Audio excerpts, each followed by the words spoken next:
Good evening, everyone. Thank you for joining us this evening at the Institute of Classical Osteopathy. And tonight we've got our end of year webinar, which we like to do. And we've got the fantastic Chris Batten talking to us tonight about posture and all things pertaining to that and the mechanics of it. We thought we'd like to do something on posture, and we'd like to have it as a relatively open discussion. Chris is going to do his presentation, but if anyone wants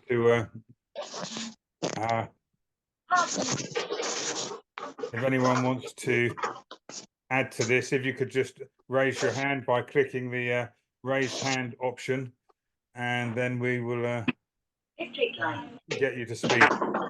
When you have joined, if you could put yourself on mute, please. It's okay. It's nothing compared to when I have. Apart from you, Chris, if you could unmute yourself. That's right. Okay, well done, well done. All right, sorry about that. I also would like to mention that we've had a very busy year at the Institute, and we've been teaching in several different countries around Europe, as well in running the new postgraduate diploma in classical osteopathy course in Peaslake, which has been immensely enjoyable to watch the people on it develop their skills and get a really good understanding in classical osteopathy. That's coming to an end. The last seminar for the current diploma course is in January, and we'll be starting a new diploma course in September or October. So if any of you are interested in that, you really need to get your name down reasonably quickly, which you can do through the website, because we like to have relatively small groups up to a maximum of about 15, 16 people. Places are limited. The other thing I'd also like to mention is a really exciting thing is it's the 70th anniversary of the Institute of Classical Osteopathy in 2024.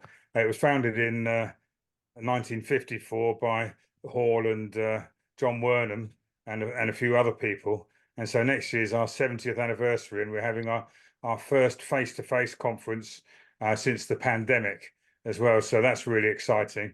And I'm hoping all of you will be able to make it to that, because I think you'll really enjoy it.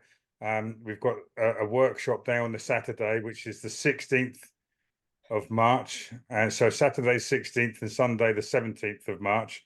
On the Saturday, we've got a workshop where we've got people like Hendrik Vleck and Chris Batten and several other people running workshops. And we're having, I think, 4 workshops which are going to be rotating. So you should be able to get onto all 4 workshops. And then on the Sunday, we're having a day where we have presentations. And we've got Chris Campbell doing a presentation, and we've got Hendrik Vleck doing a presentation, and we've got Todd Pizzilla over from America doing a presentation. And I knew I'd do this. I've forgotten the other couple of people, which are, hang on a second. Alex Johnson. Alex Johnson. He's going to be doing some sort of healthy movement stuff with us at lunchtime. So when we've been sat down all morning, that will kind of get us going again and reinvigorate us for the afternoon. Alex does fantastic stuff with natural health and natural hygiene. And we've also got Andy Cotton doing a presentation as well, which will be really interesting. And then at the end of the day, we're having a roundtable event where we have Todd Pizzilla, Andy Cotton again. We've got Martin Collins, the ex-BSO chairman, and several other people who we're going to be talking about osteopathy and the past, present, and what's the future for osteopathy. There's in the UK this year, the undergraduate organisations have done this, decided to Well, the UCO has decided to, as I'm sure you're aware, merge with one of the chiropractic colleges, and that chiropractic college is really now a health sciences university, because there's this movement with the Institute of Osteopathy and some of the undergraduate colleges to teach osteopaths um, in line with NHS standards. So graduate osteopaths can then go and work immediately for the NHS. And they're talking about osteopaths being trained by physiotherapists and osteopaths doing a shortened course, and they're short enough, and they've dumped enough osteopathy out of it as it is. So this is a terrible disappointment, really, for watching the undergraduate colleges doing this. I only hope some of the smaller colleges stick with their current syllabuses and don't follow in the same suit as that. And they've decided to do this because they can't get people to join the colleges, which isn't too much of a surprise, I think, over the last 10 years. 10 years ago, the BSO would have 100 students a year pretty much, and now they're struggling to get about 20, as far as I understand. Anyway, without further ado, you all know Chris Batten, I'm sure. I will hand you over to him. Thank you very much, Chris. Thank you. So again, if you could turn your mics off, and then just contact Rob, put your hand up if you want to add something to the discussion. So here we go on to sharing. I hope you've all had a nice holiday season and looking forward to a nice new year. I'm just going to shrink this thing on the screen.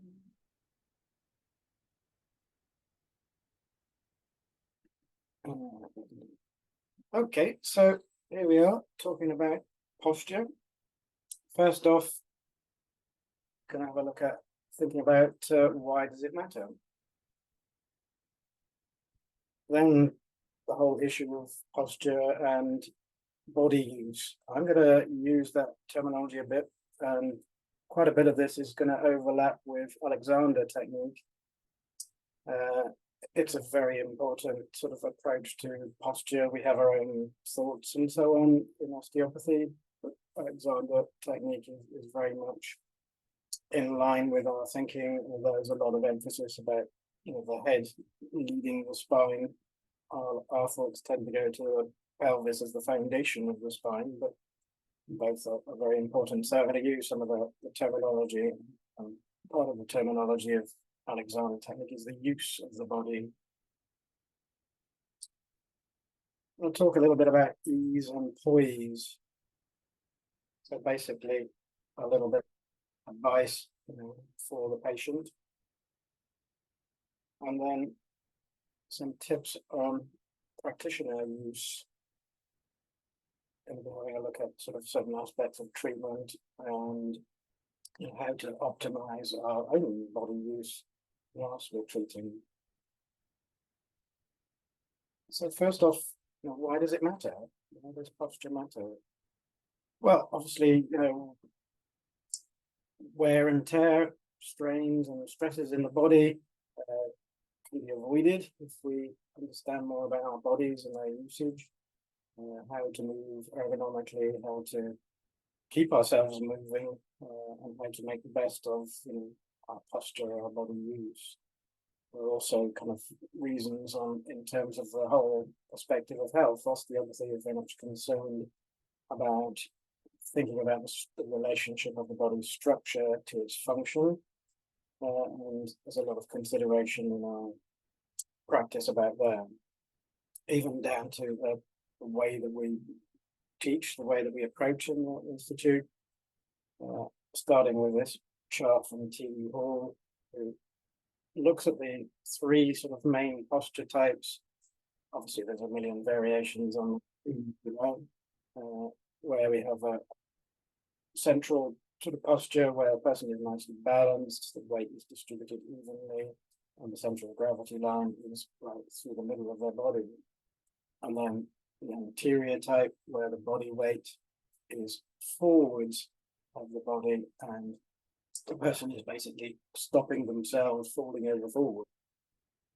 And then we have the posterior type, where the person is effectively leaning backwards, and we find all these different forces going on. Quite a lot about, a lot in that, in terms of the way that we teach in the Institute about, not just giving sort of lip service to this idea of structure function relationship, but also to understand, the significance of different aspects. Much of what we look at in terms of diseases and processes in the body bears a relationship to the spine, the spinal cord, the sympathetic nervous system, but also just purely sort of structural interaction with the body. So pressures on structures, tensions through structures, inappropriate or exaggerated forces going on. And that's our, kind of modus operandum in terms of the way we're diagnosing and treating. I'm also going to steal some images from a guy called Goldthwaite, who wrote a lovely book on body mechanics and health and disease. And on this, looking at how the different sort of forces and posture types lend themselves to disease patterns, disorders, and so on. So when we look at these charts and so on, it doesn't mean, if I lean backwards, I'm going to end up with pencils. It's nothing as sort of naive or sort of short as that, if you like. But at the same time, we are looking to understand disease processes as stages and layers of events that lead to an end result, which is a disease. So this is sort of the entry point to it in terms of understanding of pressure and orientation of structures and so on. Also taking pictures a little bit from a book called Emotional Anatomy. That's where this guy comes from. So we might think of, a poor posture being somebody who's like this, sort of kind of collapsing, head dropped forwards. But that's not always the case. A lot of what we're dealing with are with very posterior posture. You see this lady leaning back on herself. And that could cause all sorts of different effects in the body in terms of the pressures on different structures, pressure gradients between the cavities, and so on. So, for example, if this lady were to come to me with uterine problems, I'd be thinking of comparing nice, healthy uterus, sort of, the pressures in the abdomen and pelvis nicely balanced such that these organs are effectively floating in the space. So there's not a huge space to float in, but there's floating in that space. By the time we've had a considerable amount of posterior posture, eventually we lead to collapse in those organs. You can collapse forwards, backwards relative to the forces acting on the uterus, colon, and so on. And eventually these organs begin to start rubbing on each other. We get mild adhesion building up, and these organs begin to start sticking to each other or sticking to the walls around them because they're no longer floating, and because, as I say, there's a kind of mild friction that can be occurring as well. That, as well as if we think about all the tiny weeny blood vessels around these organs, like how much they are in themselves obstructed or compressed, etc., which leads then to malfunction and disorder. So thinking about this kind of posterior posture and the one that preceded, where the guy's collapsing, very often the thought is of an antidote of bracing one's shoulders back like a soldier. And we know that this is, part of our traditions in many ways. And many people were brought up with their parents saying, "Oh, put your shoulders back." But our thoughts also go to, again, structure and function. What's happening in the shoulder girdle in this point? The clavicle is right there. So much of a key kind of structure in the body. And it's a bone. Bones are designed to be dealing with compressive forces. They're shaped, formed to be dealing with compressive forces. If they're under tension, then they can't be being used appropriately, if you get that sense of the language. So we see the clavicle as a compression member in the same way you see part of this lovely building. Yeah, this is a compression member on the pinnacle of Victoria Island Museum in London. It's the nearest shape I would see to clavicle, and you see a remarkable resemblance in terms of distribution of forces. So if we think about the clavicle as being a structure that is dealing with compressive forces, yes, we understand that when we've got our arms in front of us, the majority of the time we want that to be under a sort of, at least a mild degree of compression. If it's not, if it's dragging back, and if the ribs are being held high, under sort of torsion, etc., and the compromise is in the structures that go underneath. So if we just steal away those clavicles for a moment, thinking about how many vital structures to our health are underneath those clavicles there. As I say, by the time we picture that upper rib being raised and the clavicle being drawn back, there's a huge potential for compromise in these really delicate structures. I mean, just for a start, we've got major veins, arteries, nerves serving the hand and the arm, and tension through that clavicle, through the collarbone, is going to possibly restrict the arm's circulation, the arm's health in general, and possibly nerves to the periphery. But on top of that, in that same area, we've got major vessels to and from the heart, brain, nerves supplying the diaphragm, nerves supplying the heart, stomach, and so on and so forth. Major influences. Chris, Too electrical. Paul, could you mute yourself, please? Sorry. Thank you. Thank you kindly. So where we're thinking about this, kind of particularly the posterior type of posture, as I say, this is from the chart from T.E. Hall. This is in the 1985 Institute yearbook. Various other places, I think. This again just gives us an impression of the forces that are going on in the body, and later we'll think about it in terms of kind of potentials and sequels to that. And this itself can arise from the tendency to draw your shoulders back and brace backwards, and eventually kind of give up and collapse into that where your shoulders are drawn back. So a lot of the time, as an osteopath, one is advising patients to stand nice and tall, keep the head upright and so on, not dragging the chin back, because that also compromises structures, but letting the shoulders drop forwards and down to free up all those really important structures. So thinking about just some of the aspects of what this chart is talking about, he's talking about tendencies to abnormalities. It's not like, as I say, you lean backwards, you're going to end up with a particular disease or a particular ailment.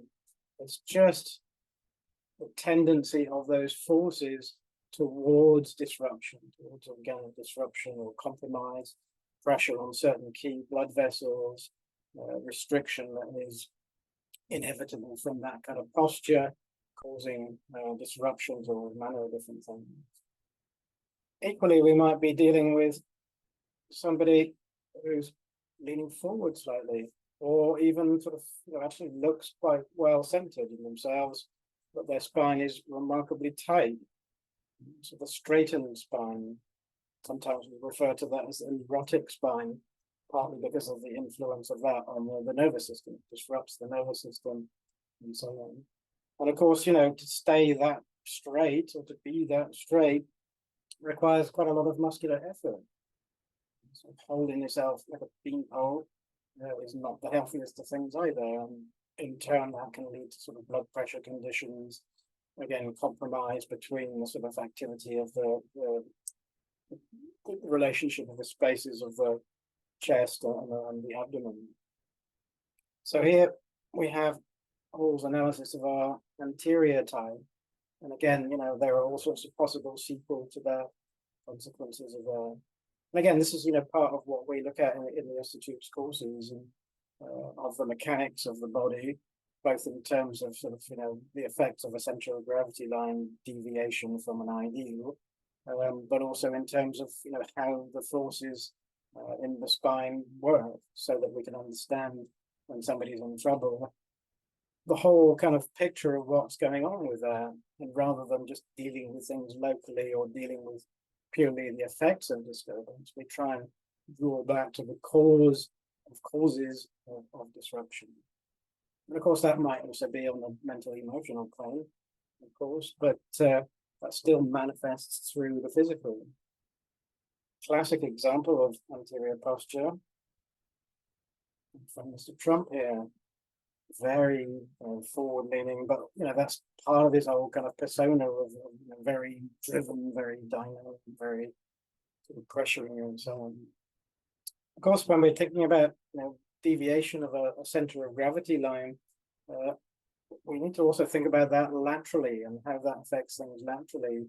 So once we draw our center of gravity to one side, so inherently there are sort of mechanisms in the body that lend themselves to be sort of leaning one way or t'other, but also postural habits. If we tend to always lean to one side, if we're tending to carry stuff on one side, mothers and fathers with new babies, very often having to carry the baby whilst attending to this, that, or the other in terms of preparing food or whatever.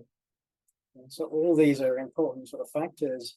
And the other thing, the sort of second picture there, we're looking at a person from above, if you can't quite get that image. There's a torsional aspect as we start to divert the body in terms of sort of shifting the body weight to one side or t'other. There's also a tendency for a twisting movement, a torsional displacement in there. And that again becomes part of our thinking because of the way that that also deflects through the body. And here again, another shot through the sort of clavicle, thinking about how the shoulder girdle twisting as a result of that pattern of deviation passes right up through a person. And again, these really important structures, particularly the major vessels there, delivering blood and draining tissues, and so on and so forth, are possibly potentially under compromise.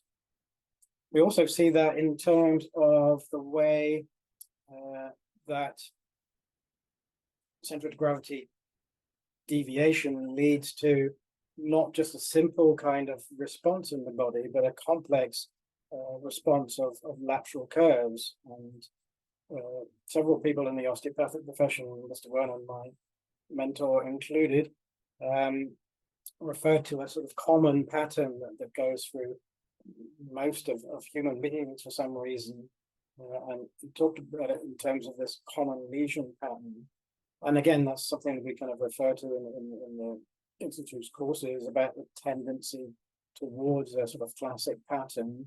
Doesn't mean that everybody that comes to see us has just these specific curves.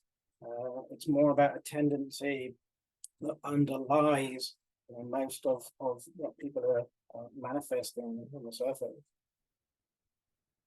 Of course, on top of that, we're going to have injuries, impacts, again, postural tendencies of leaning this way or that way, or sitting at a strange angle, lying, collapse at the end of the evening, and so on. Again, a lot of our thinking is about how shifting in center of gravity can affect the structure of the spine, how in turn the structure of the spine and the way that it relates to the ribs and so on interacts with what we call the sympathetic nervous system. And we begin to get a sort of picture again of sort of like the predisposition towards different types of ailments, diseases, and kind of collapse eventually. So gravity usage, as in the use of the body, and posture lead to collapse and/or impaction in the middle part of the spine, called the central arch of the spine. This is a really important part of the spine in terms of the activity and integrity of the nervous system as a whole. So when we find neurological disorders, very often we'll find that area is a sort of central focus to all manner of different ailments and conditions, and nervous sort of functions from multiple sclerosis, MS, to NE, and so on and so forth. It's also very important in terms of the visceral activity of the body. This area sort of governs through the nervous system, the main sort of organic life of the body. And so, when this area is in trouble, again, it's a predisposition to imbalance in the sort of organ life. Some structures working over hard, some not working hard enough. And of course, this also influences through the sympathetic system, the blood distribution via the vasomotor nerves. So inevitably, kind of collapsing postures lend themselves to sort of, disturbed forces, because the vertebrae are shaped for this lovely kind of curve pattern through the spine. And if we sort of persist in collapsing and letting the curves drop all the time, largely through, exhaustion, tiredness, etc., then eventually the spine begins to shape, in that way. It begins to sort of form into that shape. And if we spend more time sitting and collapsing than we do standing and moving around, the body will take that as the norm, if you like, and then begins to kind of form patterns around that. So when we see that central part of the spine, we refer to the central arch collapsing. This eventually can lead to be predisposing to atrophy of the organs and the abdominal muscles. This area, that central part of the spine, supplies the nerves for the muscles in the abdominal wall. And eventually, as that area begins to collapse, so the abdominal wall begins to weaken. And it's part of, again, we'll refer to it in a moment, the sort of relationship between chest, the thorax, and abdominal pressures. And so again, this is a picture from Marion Pottinger, who used lots of very old textbooks in classical osteopathy, also referring to plenty of sort of current research where it's appropriate. But this one shows a nice kind of correlation between the different parts of the spine, that central part of the spine, and the abdominal organs, and then a reciprocal kind of relationship from the organs activity and vital processes back to the spine, and in this case, how that interacts with the diaphragm. So again, one part interacting with another, and again, it makes more and more sense of a sort of global approach in osteopathy, osteopathic treatment, to try and bring all these different elements together, enhance and coordinate as we encourage improvement and movement and so on. So as these abdominal muscles weaken, of course, part of what their function is supporting the spine.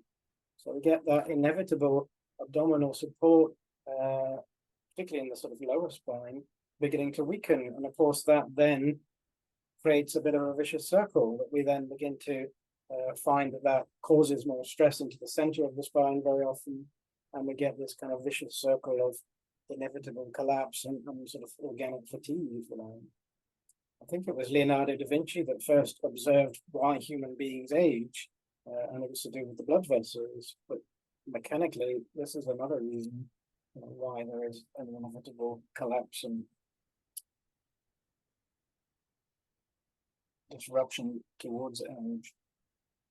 So again, going back to our posterior center of gravity line, a lot of tendency towards posterior leaning, if you like, is almost a kind of, very often associated with a collapse or a tiredness, etc., and it's not necessarily, doesn't make sense, because part of what we do as we lean back is we actually create more tensions. You see people driving, long distances in their cars, with their seats wound back, so they're thinking that they're in a nice, comfortable posture, and then they're having to pull their heads forward to compensate. So again, when we're advising patients on, kind of seated position in a car, we're going to be talking in terms of them, sat not fairly square, a little bit of space in the kind of hip joints where possible, so the seat arranged, appropriate angle, height, etc., to be engaging with the legs and pedals and so on, but certainly not collapsing backwards. One thing I say to people if they're doing a lot of sort of long distance driving is to have a wiggle, change your position from time to time. Don't be sat rigid. Later, we're going to talk about the whole aspect of getting in and out of cars. It's another whole ball game. So part of this whole thing is about the relationship between thoracic cavity and abdominal cavity, and that's very important for our health, both in terms of the way that the diaphragm effectively massages the organs, the way that these different pressures in these cavities interact, drawing and pushing and moving circulation fluids around the body, such that we have this sort of interchange of pressure dynamics, moving blood, moving lymphatic fluid in and out of those cavities between those spaces, and so on. There are all sorts of other mechanisms involved, obviously the heart and so on and so forth, but this is part of the picture. And again, the more this is, and the more that these cavities can actually interact nicely, that we're breathing nice and deeply, the more that we draw ourselves towards health again. On top of that, we have the effect of that kind of posterior posture on the chest wall itself. As I lean back, gravity now is pushing down on the front of my chest, which in turn increases the tendency for those upper ribs to collapse, and certainly the central ribs, which is where the heart is. So when we find that that's going on with the posture, there can be a tendency to compromise, what's the heart function itself. So again, part of our thinking osteopathically about the mechanisms behind disease, behind disorder. So yes, we can relate to the pathology books of the histological changes, changes within the fields, if you like, but also try and understand that this is also relating to the pressure on organs, the restriction, maybe even as you lean backwards, that distorts the rib cage, and there is literally pressure from the ribs on the heart itself. All of these factors part of our consideration, and if a classical osteopath will be treating somebody with a heart condition, that will be a large part of our consideration. Firstly, to encourage the circulation moving to and from the periphery, and then thinking about the actual mechanics influencing the heart, as well as the neurological mechanisms and circulatory mechanisms and so on. So part of this analysis of looking at, for example, the posterior posture here is how that downward force, the forwards and downward pressure that comes from leaning backwards, inevitably leads to kind of mechanical disruption. So we're getting restriction and changes in the inguinal ligaments, which in turn are going to affect those major blood vessels there, which then begin to compromise again, potentially the heart and circulation. One of the movements that we do in classical osteopathy, one of the aspects of treatment is circumduction, where a limb is taken through a rotational movement under pressure and sort of effectively folding. Part of what that is doing, particularly in relation to the leg and the hip, is interacting with that inguinal area, releasing the tensions, restrictions on the tissues, opening that up. At the same time, where we have the limb under pressure and taking it through a sort of circular movement, that in turn is acting like a pumping mechanism, a passive pumping mechanism. So again, part of the importance of our patients being nice and easy, nice and relaxed as we work with them, but also that we keep in mind the whole sense of sort of the importance of posture and body use. There are so many different aspects of thinking about the way that our work interacts with posture. So it's inevitable that we need to talk to talk to our patients about them. So, Chris, hello, can I ask you a question from Andrew Palace? indeed. He says, "Hi, Chris. Do you think also of posture as being an aspect of body language, i.e., an expression of the individual's inner state?" Absolutely. Yeah. I mean, look at the archetypal sort of postures of, I'm depressed, or I'm sort of, full of beams and joy, and look at the sort of, egotism of the, the shoulders braced back, and that whole, sense of pride, in not so healthy way, and so on. Absolutely. And conversely, or on the other side of the equation, as we adjust a person's sort of posture and movement, we are actually interacting with that whole sort of body language and sort of, the expression of the self within there. Very much so. Very much so. Thank you. Yes, do chirp in here and there. This is a lovely picture of my daughter, actually.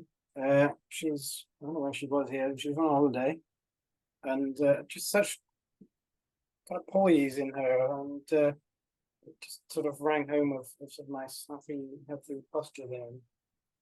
So when we're in practice, there are things that we observe that are part of our means of understanding why a patient is in trouble, or why they stay in trouble, why they are perpetuating their sort of disrupted patterns, if you like.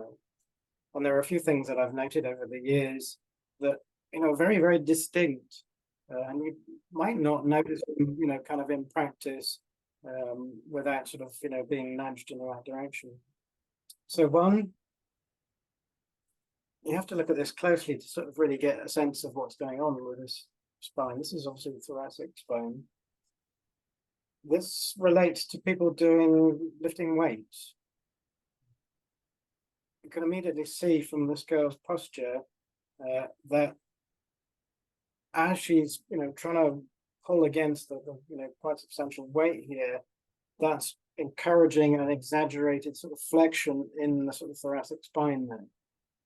You can't see that from what's going on, but that's what happens. The weight pulling down through the arms draws the sort of mid to sort of upper thoracic down forwards. The tendency then, sorry, the weight sort of dragging forward. So the tendency then is for a person to throw their head back to compensate, to help lift.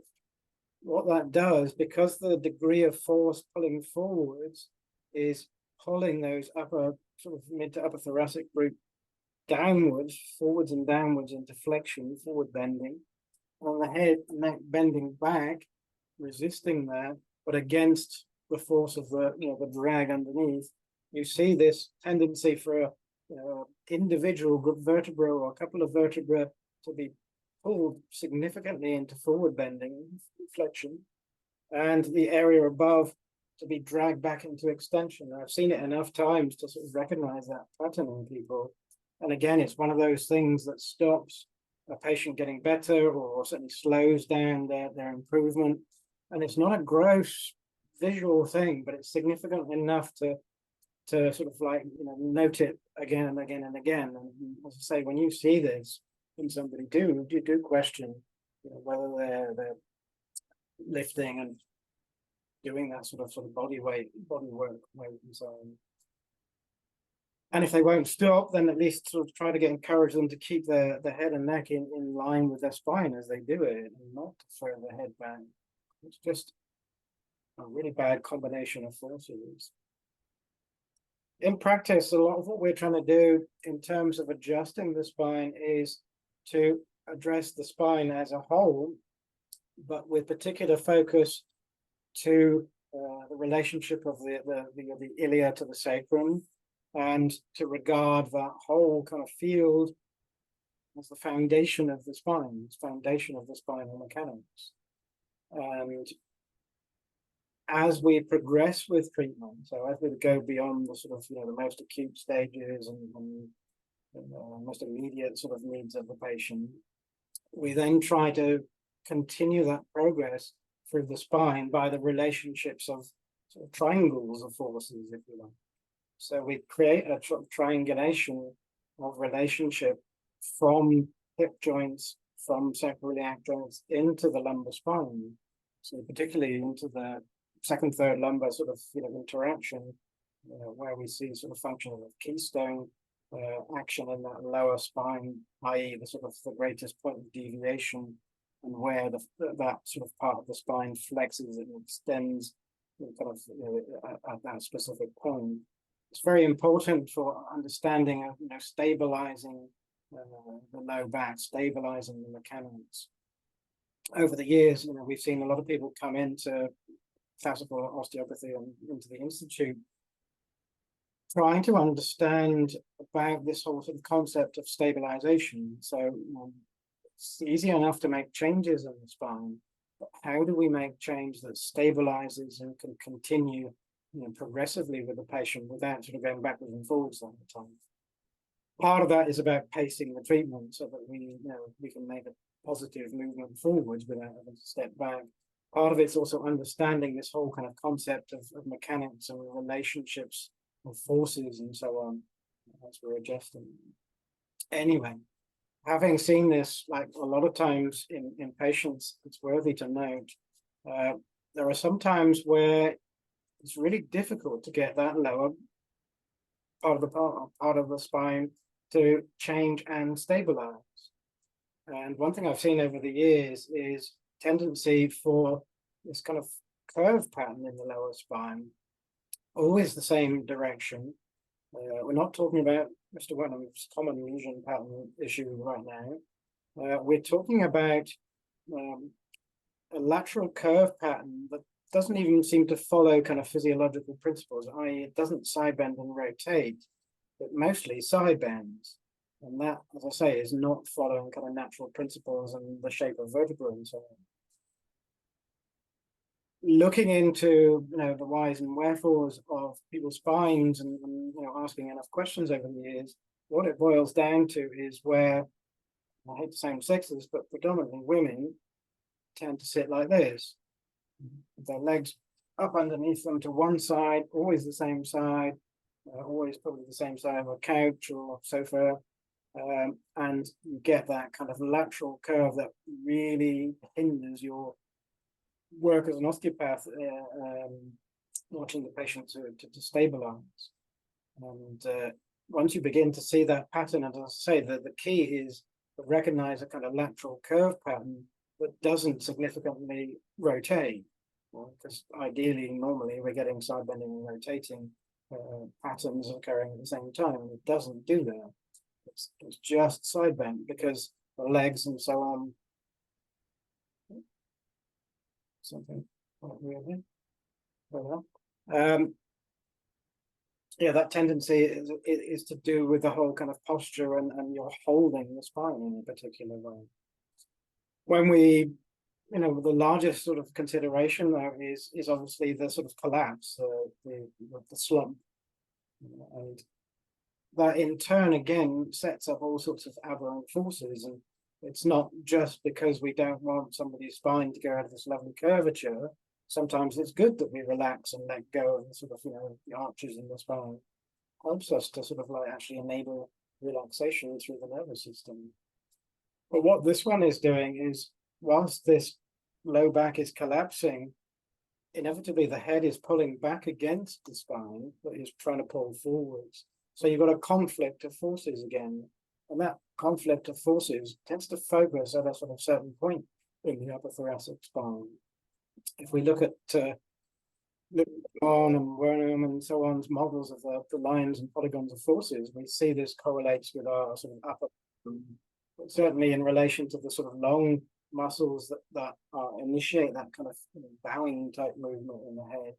As I say, they're having to pull up in order for us to actually see forward. Again, that's one of the issues with people driving and collapse, or issues about sort of watching TV at the end of the day when you kind of collapse, that you're pulling against it, which in turn is pulling into that sort of upper part of the spine. You can see the sort of dip line on top of the tendency for the cervical dorsal area to be collapsing under the weight of it all. So we've got a combination of forces holding it up and forces pulling down, conflicting each other. On top of that, you've got the weight and kind of movement of the whole upper part pulling centrally into the spine as well. So again, if we kind of illustrate that, we see that that's a focal point in the sort of mid back, where we get a combination of forces, aberrant forces, and again, this ties us into the way we look at the mechanics of the spine. Again, one of the things that Wernham outlined was sort of key parts of the spine where we find vulnerability. In this particular one, we're referring to D9, T9, which is very vulnerable in the spine. From early childhood, in infancy, it serves as a keystone to the sort of middle of the spine, so the utmost sort of part of deviation of the whole curve in the spine, right through to kind of adulthood, where in the middle of the spine, it's a separation point between sort of functional curves. It serves to sort of carry a lot of the weight from above and from below, the pressure and so on. Very importantly, also, we see that guy's sort of low back collapsing, and particularly the lowest sort of part of the thoracic dropping back, where the curve should be beginning to change direction. We see that particular point, focal point, that in sort of mechanics we refer to as intercurrent point. It's where a force line that represents the unity of the spine, the whole sort of integral tension of the spine and its sort of axis of movement in many senses. It's where that is crossing over, where that force line crosses through the spine itself. And it's a very important point, as I say, in terms of the balance between the upper cavity and lower cavity, upper trunk and lower trunk, and so on in terms of movement. So again, when we're thinking about adjusting a person's spine, trying to encourage them towards a sort of nice balance, again, this tendency to collapse needs to be sort of addressed, either sort of at the moment, cushions behind to support the low back, to support the back a little bit. Not that it's, as I say, it's wrong to allow your spine to collapse, because sometimes that's what you need to let all the spinal muscles, relax. But to stay in that position for hours on end, it's not healthy, it's not positive in the spine. So what we tend to suggest people do is to sort of, change their sitting positions regularly from time to time, support themselves in behind, or when you're sitting in a firm chair, particularly to sit back into the chair, so you're sitting on your sitting bones, your ischial tuberosities.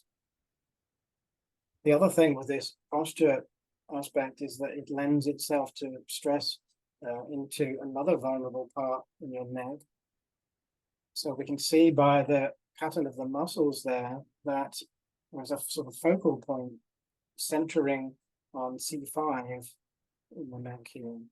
And judging by the muscles on either side, it's kind of formed that, the bowing movement of your head and on your neck centers at that point.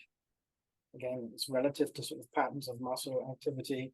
This also can be seen on X-ray, that it becomes a focal point of movement. Many years ago, I had a patient who had been a radiologist at Guy's Hospital in London. And out of curiosity, I asked her what was the most commonly injured, disturbed vertebra in the spine.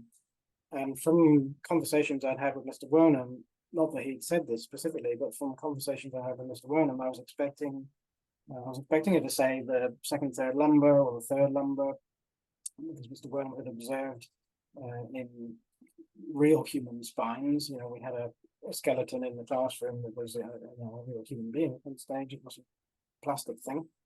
And we could see the exostosis between second and third lumbar. And we refer to that as a kind of focal point for strain in the spine. And the changes in the bony structure were a manifestation of strain.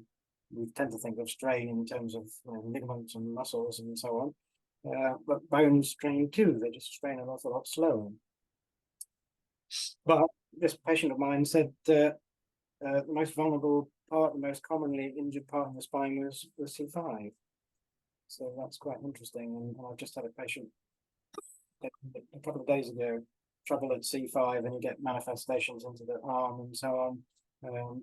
And again, you know, understanding the role of that as a sort of pivot around which movement occurs, one does not address that immediately kind of mechanically. Yes, we decompress it and relax alongside the rest of the spine, but the focus is below to take the pressure off that as a point of sort of pivotal movement. Other thing about the whole collapse is what's going on with the rest of the body and the rest of the spine. We see, you know, potentially the effect on diaphragm, the thoracic diaphragm, pelvic floor, as we collapse, as the pelvis collapses, and you slowly drop towards your coccyx, which is also pressured in, which disturbs the whole sort of balance of your pelvic floor, etc. Lower lumbar tends to collapse backwards, and both the sacrum and the lumbar tend to flatten out, which is all very well when you're kind of sitting and not doing very much, but if you maintain that long enough that the body begins to shape, to form in that way, that has then an effect on what is the sort of, you know, kind of ideal in the spine. And the spine, you know, why does the spine have curves? The spine has curves to absorb forces, you know, to shock absorb, to enable movement, and so on and so forth. So if we straighten the spine out, not only does it not shock absorb so effectively, it also creates a tendency for an accumulation of forces at sort of certain points in the spine relative to sort of curves. Again, that sort of point we referred to in the ninth thoracic vertebra and the third lumbar, both points, key focal points of restriction and of absorption of forces that are coming from above and below. The other aspect of, you know, seating and posture is sitting down gently, so not, you know, getting to your place over the seat and wallop falling down. Again, that's something that comes in Alexander technique. I found this little reference on the internet, and when I went to Google to find out where it came from, there's loads of different references. So hopefully this will be available to you look at later, or just have a look for that particular image. There's lots of interesting little references and notes. So thinking about, you know, sitting and so on, you know, we see this inevitable collapse of mankind. Something somewhere went terribly wrong. And so much of what we do in this sort of current lifestyle is about sort of, you know, this staring into screens, sitting down just like I'm doing now, and, you know, the kind of posture that arises, leads to. When we look closer, you know, there's a tendency for this posture to either go towards a collapse again, or to, like this, to be sort of slowly moving forwards and kind of getting absorbed in the screen, particularly if you're not wearing appropriate kind of glasses to support your vision if you need them. And when you're tired, slowly you kind of creep closer and closer towards the computer, causing issues with the neck, issues with the upper thoracic spine, and that collapse in the upper thoracic spine.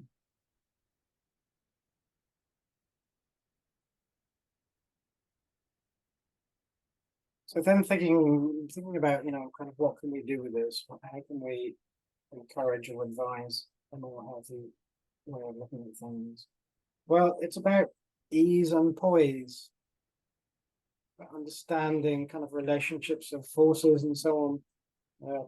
I can't remember which book. This is from a book on Alexander technique, and it shows a child holding a chair, and this child hasn't learned unhealthy habits yet, and he's holding this chair with a beautiful poise, where his center of gravity and the chair's center of gravity are close enough to be nicely kind of balanced with each other. He's holding in such a way that he's nicely balanced with his own center of gravity and so on. If you want to learn to move more effectively, watch a toddler. Once they've sort of got past the stage of falling all over the place and tumbling and all the rest of it, very often they move more efficiently, more ergonomically than adults do. A lot of people in different cultures who actually learn to sort of, you know, to squat and crouch and so on, maintain a nice kind of healthy poise. A lot of us in sort of Western cultures where we got seats and tables and toilets so far off the ground and so on and so forth, does not lend itself to sort of, poise and ease and comfort. So I'm talking a little bit specifically about, the kind of advice that we're going to be giving to patients. This set of images came from a friend of mine who's an Alexander teacher, and she was busy writing a book. And it was like comparing, firstly, the guy on the left side of my screen, with one that's collapsed. That tendency in so many people to sort of drop down, collapse, and so on. And the guy in the middle who's basically trying to fix it and overcompensate. And again, we got shoulders back and the spine largely extended, creating a bundle of tension. That's also not particularly healthy for the spine, creates all sorts of kind of tensions and pressures and so on and so forth. So the best compromise, the best balance is the guy on the right-hand side of my picture, who's nicely poised, balanced there. Of course, the thing with a lot of people with having to work from home, working in a computer all the time, is to advise on arranging the workspace around them. Funnily enough, I had to adjust this picture to make it work and raise the monitor up. We want your monitor to be at a decent angle where you're not having to sort of bend and lean to look at it. Or if you're using a laptop, either the laptop raised or at an angle where you can just look into it nice and easily. And mine here is lower than I am, but I can look at it quite comfortably, easily, dropping my eye. At the end of the evening, I'll probably be doing this.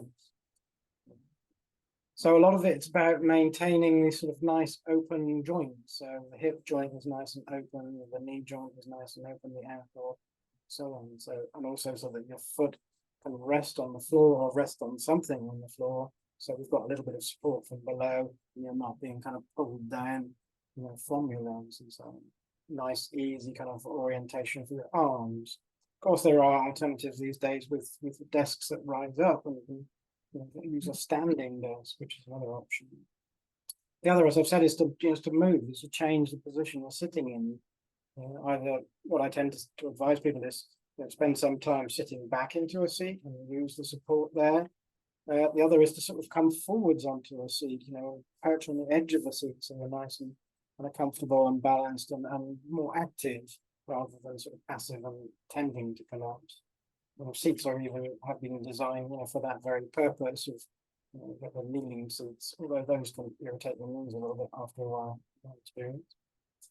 Of course, the other option is sit on those great bubble things. I was going to make a joke about eating chewing gum and swallowing chewing gum, but I thought a bit of it.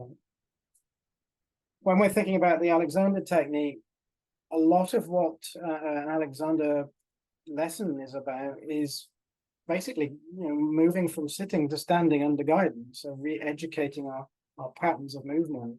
And a lot of that is oriented around the kind of head as the sort of leading force in the body, as in there's so much weight at the top of the spine here, it makes sense that leads the way in and out of our movements. So a lot of Alexander technique is centered around leading and guiding from the weight of the head. And an Alexander teacher, as I say, will just guide you in and out of a chair, whilst sort of you think in terms of kind of visualizing, picturing the spine lengthening and widening. So you're letting go of all this kind of postural tension of the whole inwards, and at the same time you're lengthening. That's not, as I say, becoming kind of stiff, lengthening through the spine. When people have injured sort of low backs, I will very often advise them to get in and out of car if they have to do that, sort of frequent basis, with both legs together, such that as you approach the car, you turn with the backside towards it and slowly get into the seat, and conversely get out of the seat with both legs together. I realized the value of this when I used to drive about 5 hours to go into college in Maidstone to see Mr. Wernham, either when I was working there and teaching, or there would be times when I would go on my own or with my family to get treatment. And that would be a 5-hour drive. And of course, you'd have to stop midway. And the tendency is, you want to get out of the car as quickly as you can because you've been sat there for 2-3 hours. So you throw your leg out. Of course, I'm on the right-hand side of the car. Throw your leg out and then pull yourself up quickly on that right hip. And I wondered why after a while I was getting a strain in my right hip. Of course, on this side of the ocean or other parts of Europe, etc. With the other side of the car on the other hip. And it took me quite a while to work out, why that was occurring again and again and again. And, it was just that, once you've been sat for a while, certain ligaments begin to sort of relax and ease off and go to move suddenly, which again is a sort of, contraindication posturally, that we know we need to sort of move gently and initiate movement gently when we've been sat and still for long periods of time, and certainly not like dragging your weight through one hip. So when you get out of a car and you sat for a bit, you turn and then very gently kind of ease up from there. Doesn't mean it has to be that graceful and slow. Just thinking about posture and something. We have other sort of issues to bear in terms of cars and postures and so on in this country, such as the black bear. These are sweet, these. The other thing is when patients, people sort of have issues and they drive a lot, is one thing I would do when I do a lot of driving, you're getting in from one side of the car typically, unless you've got some fancy golden thing. So you're kind of getting in from one side and inevitably getting in at a twist. Now, foot pedals in cars are, sometimes they're lined up to suit the driver, sometimes they're not, they're lined up for mechanical purposes. But either way, you really want to be trying to be getting a car where that's, the pedals are in front of you as you sit down. But when you do sit down, what I would do is just rise up and drop down again to make sure that you're sat square in the seat when you first sit down in the car anyway. Otherwise, there's a tendency with the sort of softness of car seats for you to get in and be sat with a twist for the entire journey and wonder why your sort of, lower back and mid back are both under strain. This also brings us into thinking about children and the posture of children. I bought my 2 grandchildren one of these seats. It's a seat that supports them from below and nicely supports them from behind at the same time. So such that we see that their feet are on a plate here that lends itself again to stopping that low back collapsing, giving a little bit of support from below. And also, keeps that whole kind of postural reflex maintained as they're sat there. Their spines tend to develop much nicer and more efficiently. It's less of a tendency to sort of drop and collapse. As I say, not that that's the end of all things, but it is important. The other thing when people are going to sort of sit very often is the whole kind of balance of the spine as a whole, and the tendency again throwing the head back as you kind of sit down, to sort of as you kind of rise up out of a seat. And again, similar thing, that not only are you using your body kind of inefficiently in terms of balance, you're also creating a bunch of tension in the lower neck and upper thoracic and throwing that upper thoracic sort of forwards, which it doesn't want to be. So again, think about small people and how they move and how they sit so beautifully. You see this guy's, his head is in beautiful alignment with his spine, busy interacting with something in front of him, and his feet are nicely placed, so he's beautifully poised. Another aspect of this whole thing is, how that we're interacting and affecting sort of movement of circulation. First osteopath and T.E still, talk about the rule of the artery, how disturbance of an artery is, the first event of collapse and decay that leads to disease, if you like. Anyway, we see 2 bouncing healthy babies, the way a lot of babies spend a lot of their time. And no criticism to parents, that a little moment of relief if the baby's quiet.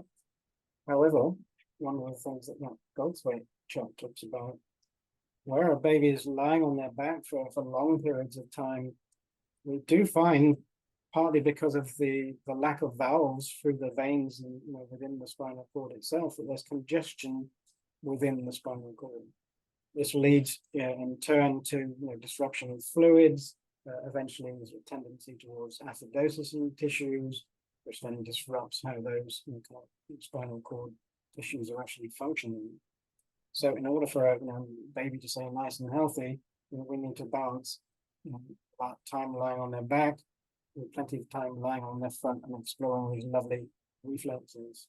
This is a gorgeous picture of my little grandson there.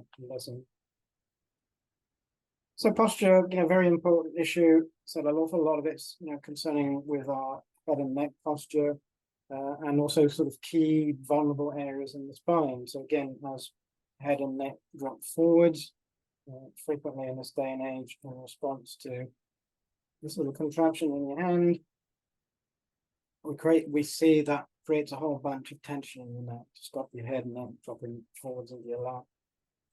So not only is there a whole bunch of tension in the cervical musculature, there's also a weight bearing down into the cervical dorsal area, which eventually over time, and sort of consistent sort of head dropping, often added to by the shoulder posture, we're getting what in some countries they call a buffalo hump or a dowager's hump, sort of thickening through that cervical dorsal thoracic area. A lot of people don't understand, from an osteopathic perspective, that this can be changed and it does respond to treatment. I think when something is that stuck, that kind of rigid, you can't change it. But you can. It just takes time. Like a lot of quite sort of impacted, what seems to be sort of really structural sort of changes in people's spines, as in it doesn't seem to be having any movement through certain areas. But there's a kind of misconception that those don't respond or can't respond, and really it really comes down to coax. It's one of Wernham's favorite words: coaxing change for the spine, and just slowly, progressively, enabling people's spines to change. Even really quite elderly people. I've worked with people in their 80s and 90s and into 100, and seen quite distinct structural changes over time. It just has to be done very gently and very slowly. So as far as the head posture is concerned, as I say, inevitably we want to keep our heads up because we move our eyes and then our ears and sense of smell and so on. So as well as this tendency to collapse, we want to pull our heads up, and that kind of creates a conflict of forces. And that sort of centers around that point again, referred to as a sort of pivot point in the neck, which is dragging forwards relative to those other forces, causing strain, also potentially causing irritation or alteration in the function of thyroid at times. You see these patterns associated with thyroid. To try and drum it home to sort of patients, the significance of this, head posture and, phone bearing. I've seen some of these pictures around the internet. So this, thinking of the head, sort of 5 kilograms at the top of the spine, nicely balanced and poised. The guy's holding his phone out. Drop it down 15 degrees, and we see that the weight has changed considerably. So the weight of the head changes relative to position and angle and so on. And as that angle increases, we see weight bearing increase. Eventually, that is quite a drag down through the body, down onto the cervical dorsum. And again, we have this, kind of combination of muscles and sort of bony movements that focuses that to that kind of point of C5 in the spine. It's such a vulnerable spot. So how do we antidote this? Well, obviously, try and hold the phone up a little bit more as you're thinking about it. Try and change the angles of your monitors and screens and TVs and so on and so forth, or look away from screens for a while, please.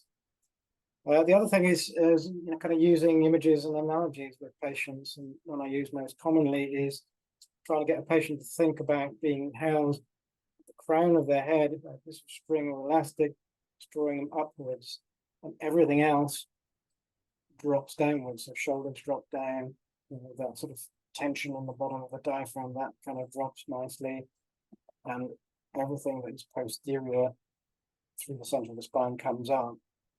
Another osteopath who wrote a whole bunch of works on exercise, John Wernham, he used an analogy of trying to patient imagining themselves as the filling inside a sandwich. So piece of bread in front of you, piece of bread behind you, and the piece of bread that's in front of you, sorry, the piece of bread that's behind you rises up, the piece of bread that's in front of you drops down.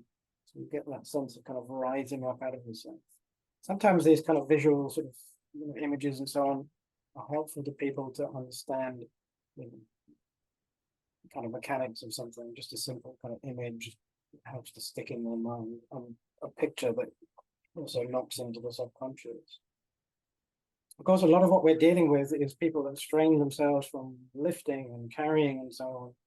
So once we begin to sort of, encourage the spine to move more efficiently, to release some of the restrictions that have been caused by that. So we need to encourage the person to understand a little bit about the kind of mechanics of what they've done to themselves. So I explained to a patient usually kind of holding a spine, how these kind of movements and lifting and reaching or lifting and leaning back cause the spine effectively to buckle. Talk about sort of specific patterns of Friat terminology, extension, rotation, side bending, RS patterns, and they describe a buckling tendency. And the worst culprit of all with all this is the tendency to lift and twist at the same time, particularly for lifting something too heavy or trying to carry it too high or too far from the body. So a more efficient way to lift is to take something, bring it closer to you before you even start. Now, when I have my treatment table, brought the table in the car, I have this rope attached to the handle, so I can lift it towards me before I even start moving it. Thinking about in those kind of terms, for when we have to move and lift and pull things around, firstly get, the center of gravity, the middle of that object, not necessarily the middle, but, the center of gravity of that object near to your center of gravity, which is on your belly button. And then move simply.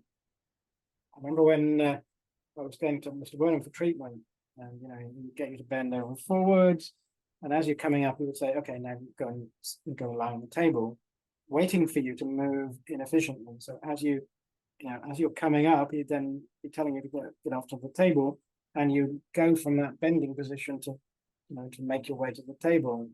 He would tell you off and say, "Finish that movement first." So keeping that simple flexion extension, so lifting, holding something to you, and then gradually turning your feet with the movement to help the balance and poise. It's very important with practice, as I say, to sort of maintain change, improvement, and so on. But it's also important that we understand as practitioners, how to sort of move and to go with sort of balance and poise and so on ourselves, so that we don't tire ourselves out too quickly, and we don't have to run to our colleagues every 5 minutes. So the next bit, the last bit, is just practitioner use, same sort of language. Now, one of the ways that I learned osteopathy was with the help of the Institute's president, John Wernham. And I just want to run through a few clips. Some of these are from the Institute's DVD. I don't get any commission for saying that, but you can still purchase this. I guess one day we'll do it as downloads if we don't already. So just looking at the way Mervyn is moving as he's treating you. So keeping the spine in a nice line, you see he's rocking from front foot to back foot as he moves. Mr. Wernham used to speak in terms of approximating the triangles, as in getting nice and close to the movement you're trying to bring about in the patient. Also trying to use your own body. You see he's swaying backwards and forwards as we are treating. So using our bodies rather than just hands and arms to actually enable those different movements. We'll see that in different positions through the treatment process. Here, sitting on the table. A lot of what we're doing on the left side of the patient is coming across the midline, so it makes sense that we're sat on the table.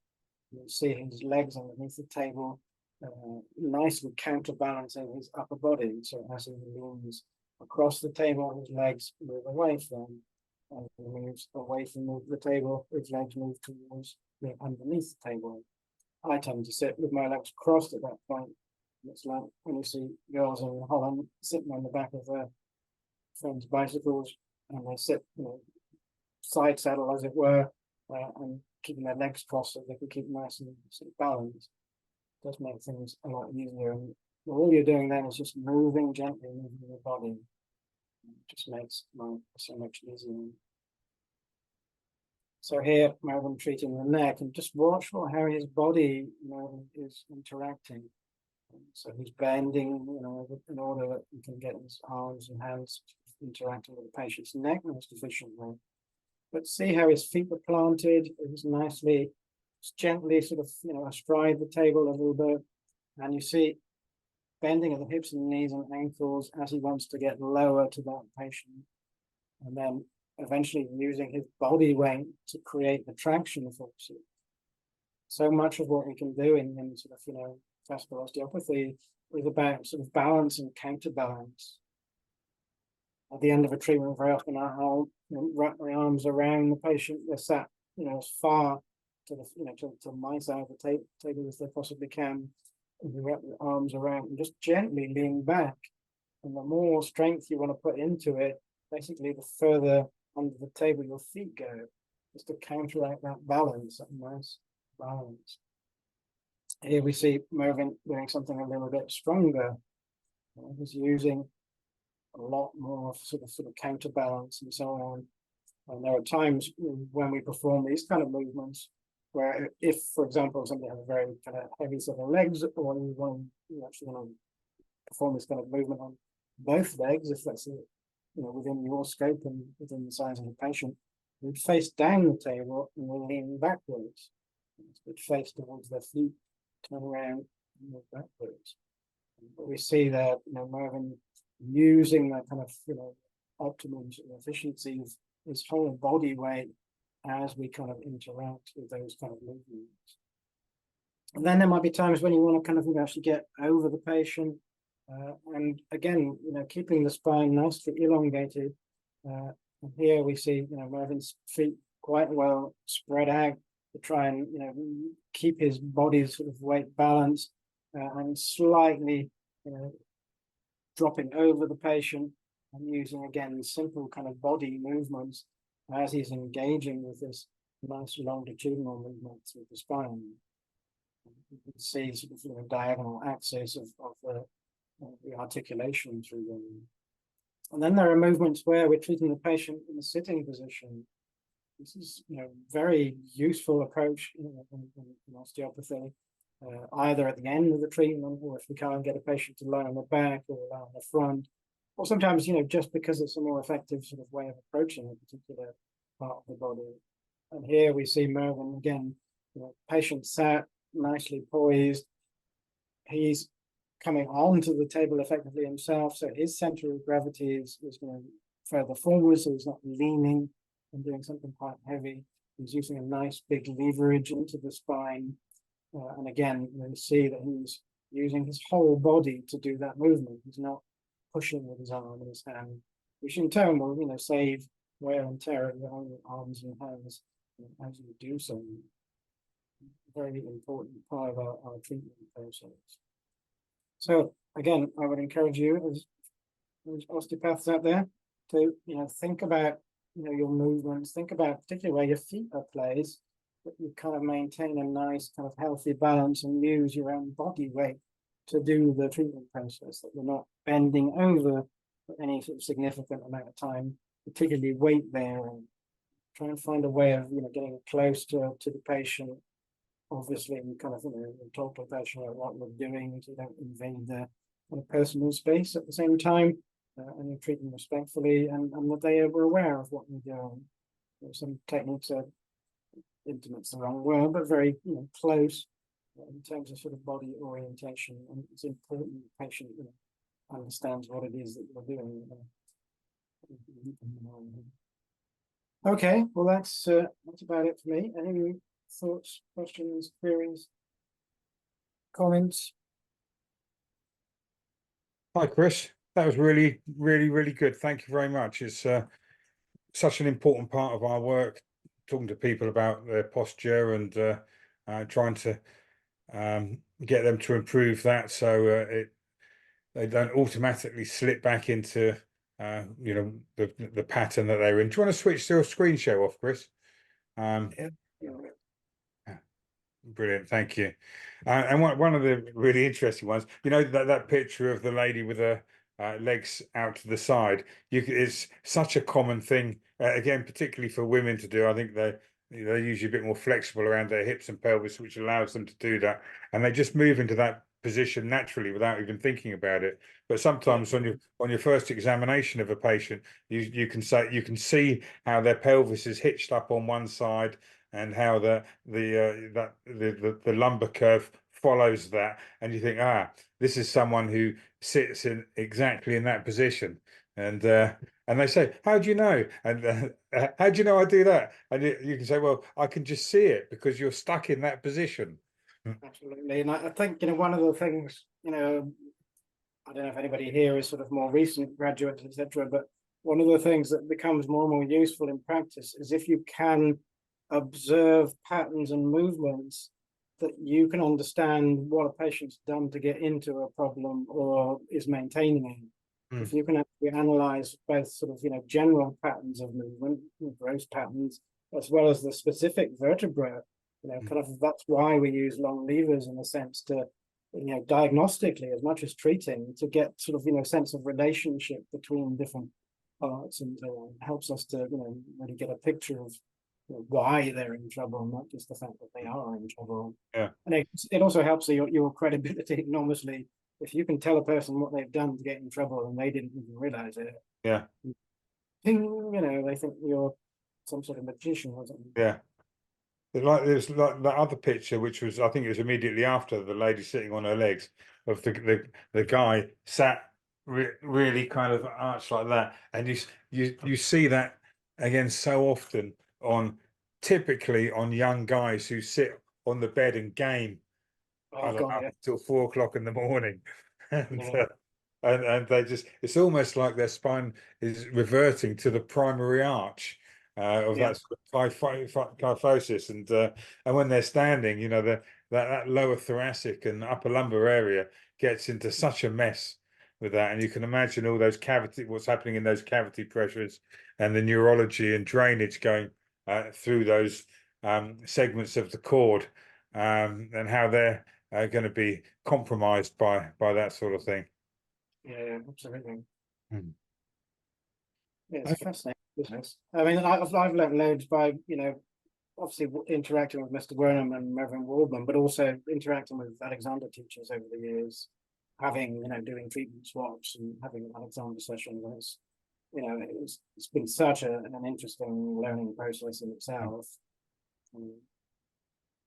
Okay.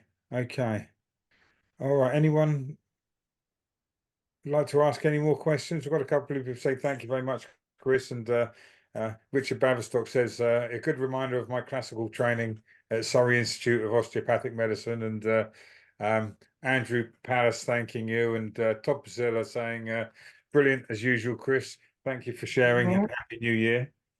Thank you. Okay. Well, thank you very much, Chris. That was really, really interesting. I'd just like to say thank you very much for all those who've attended this evening. And on behalf of the Institute of Classical Osteopathy, I hope you've had a fantastic Christmas, and best wishes for the new year. Yeah, absolutely. So 24 is a good one.